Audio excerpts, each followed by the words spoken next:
Madam खूप भूक लागली आहे. मला सांग, तुला आता कसं वाटतंय? बरं वाटतंय ना? हा म्हणजे बरी आहे आता मी. मी तुला एक कठीण प्रश्न विचारू? कठीण प्रश्न?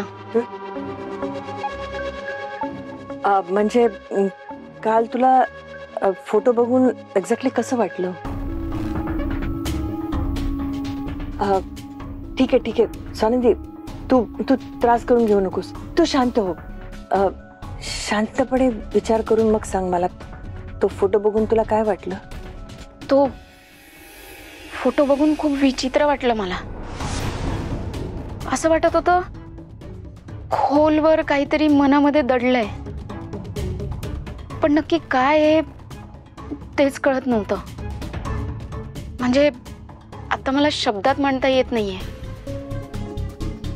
पण मी खूप विचार करायचा प्रयत्न केला तर मला अचानक त्रास सुरू झाला आणि चक्कर आली. नाही म्हणजे मी तो फोटो पाहिला नाही ना, म्हणून मला माहिती नाही त्या फोटोमध्ये काय आहे. पण तुला आठवलं की मला सांग, त्या फोटोमध्ये काय होतं?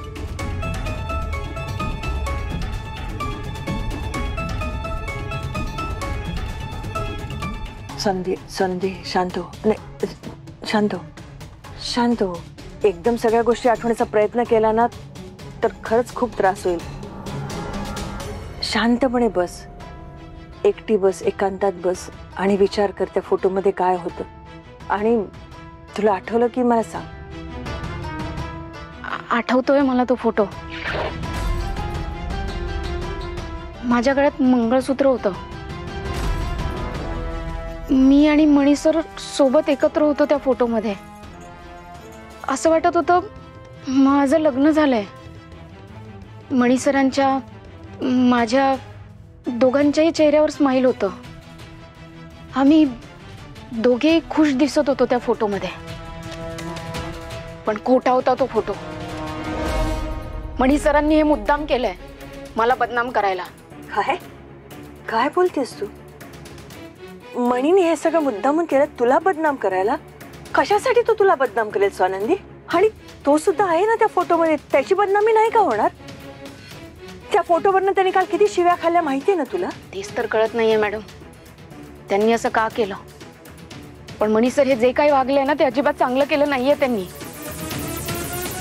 कदाचित दुसऱ्यांना त्रास देऊन त्यांना आनंद होत असणार, म्हणून ते माझ्या बाबतीत असे वागले असणार.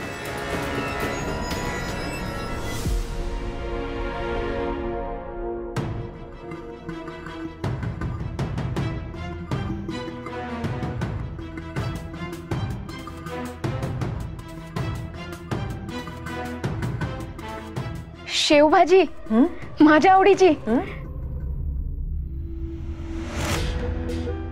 मला खरंच खूप भूक लागली आहे.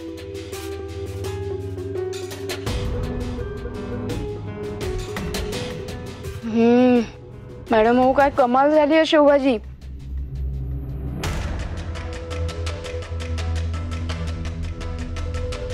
पण तुम्हाला एक सांगू, ही चव ना मला अशी ओळखीची वाटतेय. म्हणजे असं वाटतंय की ह्या अशाच चवीची भाजी मी अनेकदा खाल्ली आहे याआधी. मसाल्याचं अगदी परफेक्ट कॉम्बिनेशन झालंय. कमाल चव झाली आहे. तुम्ही केलीत ना माझ्यासाठी? मणीने बनवली.